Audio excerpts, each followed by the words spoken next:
વાત એટલી છે કે કોઈ બાળક કઈ પદ્ધતિથી સૌથી વધારે શીખે. આનો સારાંશ જે વાત ઉપર જાય છે એ કહું, દુનિયામાં જે શૈક્ષણિક પદ્ધતિથી બાળક સૌથી વધારે શીખે એ પદ્ધતિનું નામ છે ઇમ્પ્લિસિટ એજ્યુકેશન સિસ્ટમ. આ ઇમ્પ્લિસિટ એજ્યુકેશન સિસ્ટમ નામ અઘરું અને અલગ લાગે એટલે આપણને લાગે કે યુનિક વસ્તુ હશે.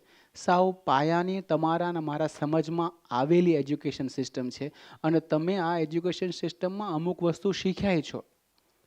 ઇમ્પ્લિસિટ એજ્યુકેશન સિસ્ટમમાં તમે શું શીખ્યા છો? દુનિયાનો કોઈ પણ માણસ પોતાની માતૃભાષા ઇમ્પ્લિસિટ એજ્યુકેશન સિસ્ટમથી શીખે. ઇમ્પ્લિસિટ એજ્યુકેશન સિસ્ટમ એટલે વાતાવરણથી અપાતું શિક્ષણ. માતૃભાષાના કોઈ અલગથી લેસન લેવામાં ન આવ્યા હોય અને છતાં આપણે શીખી જાય.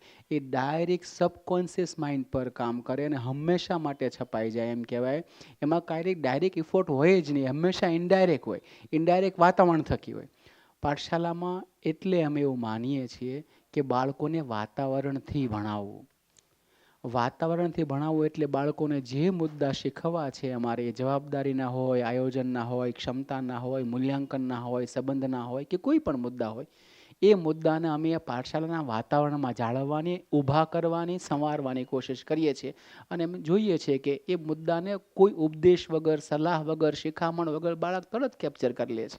આ જ ઇમ્પ્લિસિટ એજ્યુકેશન સિસ્ટમ છે અને એ વિજ્ઞાનના આધાર પર અમે એ સારાંશ પર અને એ પદ્ધતિ પર આવ્યા છીએ કે પાઠશાલામાં કોઈ વ્યક્તિ બાળકને ભણાવતું નથી, વાતાવરણ બાળકને ભણાવે છે.